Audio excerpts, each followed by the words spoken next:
all you heroes out there, I'm your professional protagonist, and welcome to the first episode in a brand new direction for the channel. We've got a lot to cover today, but first is the subscriber of the day. We'll ring in this new video series with DJ Ma5.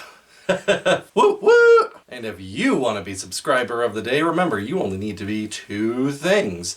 First, a subscriber, and second, a commenter. Just leave comments on anything and be subscribed, and you can be selected to be subscriber of the day next time. Now, let's get into the real meat and potatoes of this video. For as long as I can remember, I have loved creating stories of my own. Whether it be a dive into the world of someone else, effectively creating fan fiction, or designing a completely original concept of my own, based on a few prompts, I've always loved creating. I remember back in my childhood, the very first time I tried to make a video game of my own, I got a blank notebook and started drawing out a bunch of level designs for Sonic the Hedgehog Super Mario crossover. I even created a new set of MacGuffins called the Mushroom Emeralds, which were, well, the Chaos Emeralds, but shaped like mushrooms. Yeah, you get it. Thankfully, I've come a long way since those old baby days. And I've had a ton of practice coming up with my own D&D settings, Zelda RPG stories, Magic the Gathering planes, gothic horror creatures, and so much more. So finally, the time has come to put all that practice to good use and begin documenting the design of my own video game ideas. In this series, we'll be going in depth from the ground up on our first project, covering vital aspects like themes, setting, story, mechanics, and everything else crucial in the design of video games. Hopefully my passion shows itself in this series, and who knows, maybe you'll learn something in the process. But what sort of game to start with? I've been working on a Pokemon region for a while, but no, that's a bit too complex and not original enough to open with. What about a platformer? A good start, but it's a bit too niche in today's gaming climate. I think the perfect genre to open up with is a fighting game. Originally popularized by the arcade format in the 80s and 90s, fighting games have been through a roller coaster of popularity. Just so many ups and downs for so many reasons that are frankly outside the scope of this video. However, we are currently in the middle of a fighting game boom, a big comeback for the genre. And it's a relatively simple concept to approach from a design standpoint, making this the perfect time to tackle a fighting game concept. Okay, so we're going to design a fighting game. Great! Where do we start from there? We can't jump straight into the super flashy, ultra mega super combo hyper finishers, right? Well, I'm sure someone out there could, but that isn't how I operate. Setting, tone, characters? In my opinion, none of these can be determined before two basic things: a concept and themes. A baseline concept can be anything. It's just the initial well that we pull our ideas from. A quick pitch, as it were. For example, I might say that Darkstalkers is a monster mash fighting game, or that Mortal Kombat is edgy mystic multiverse tournament. Obviously, both statements are highly reductive, but it's just a baseline, a jumping off point when determining where to start. You can come up with pretty much any idea you want and go running with it. It all comes down to the details and how you develop it. For my concept, I want to keep things as open as possible and be able to integrate as many ideas as I want. Complete, unrestrained freedom is what I'm going for. To that end, I'm choosing as my concept a tournament with fighters from throughout time. With this, I can take inspiration from any number of real-world martial arts, strange happenings from history, fantasy or mythological elements, and even create some fun future sci-fi elements. Plus, it appeals to my inherent love of crossovers. And come on! Who doesn't want to see a scurvy-ridden pirate facing down a space-age robot while a vampire cheers from the back? So with a basic concept, it is time, pun totally intended, to get to the heart and soul of any story. We need to determine its themes.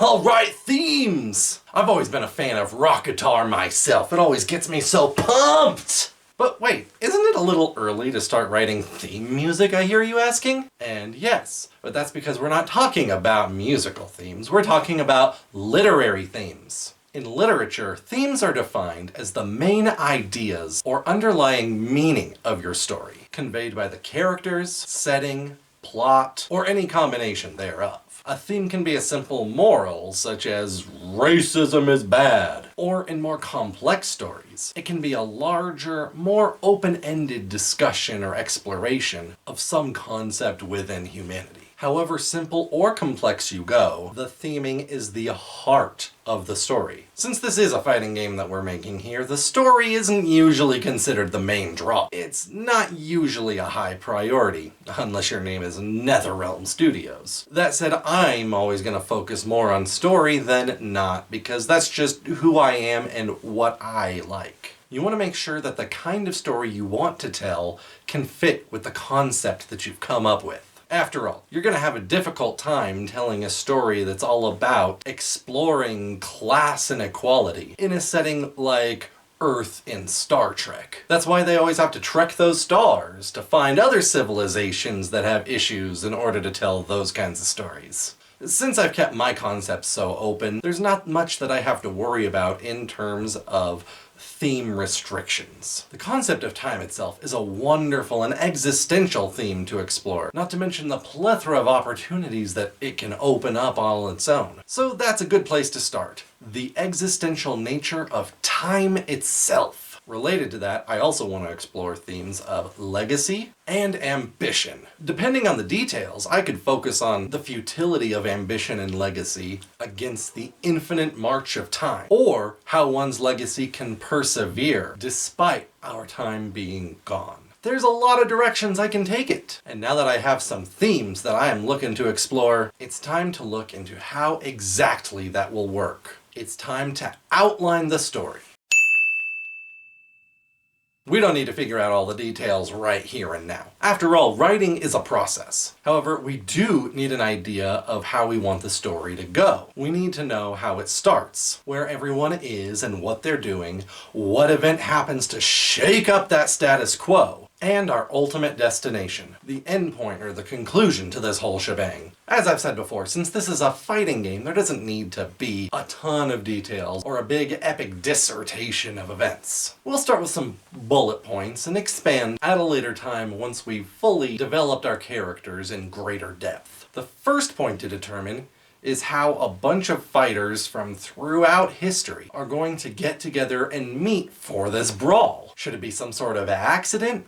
Or intentional? What would give them the motives to fight each other? Well, I'm sure there's plenty of ways to justify a big fight if some random quirk of the universe brought them together. I think it's easier to create motives if it were an intentional act on the part of some other being. Okay, so they're all brought together from their own times to a single place by some mysterious third-party entity in order to fight one another. That's a good start. But why are they fighting? When details escape us, try to fall back on themes. Legacy and ambition are jumping out at me right now. So I'm thinking, what if they each see an opportunity to take advantage of this time travel in their own way? That's a good baseline to work with, and it can be greatly expanded on later. Naturally, this will lead to the conflict that'll take up the bulk of the story. The actual fighting between all the characters. So where does that go from here? Presumably only one can win. Should I play into the futility of standing against time and making it a Pyrrhic victory? Or a more straightforward happy ending? Maybe something in between. And that's without even mentioning the role that our mysterious third party plays into all of this. Do they have motives of their own? Are they selfish or altruistic? Well, as any fighting game aficionado knows, you can't have a character fight just the regular roster all the way through to the end. For the final boss, you have to pull some sort of curveball, some unexpected opponent to serve as the grand climax. To that end, I've decided that the mysterious third party who's put this whole conflict into motion does not have altruistic motives, and will, in fact, stand in our fighter's way as the final boss. As a being that has some amount of control over time, I think that'll suffice as a grand climax. And that'll just about do it for covering the basics and for this video. video. Next time we'll start getting into a lot more in depth, cover the mechanics that'll make it a unique play experience, and maybe if there's time, cover the storyline in greater detail. I can't wait to see you in the next video as we continue to build quantum combat. Let's all sign off with a great, big, hell yeah!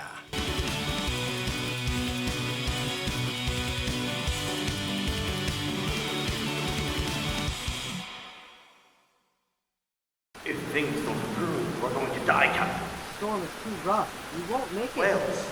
It's a pod of whales. Captain, we're safe. Ship's going down. Captain, don't sacrifice yourself. You don't have to go down with the ship.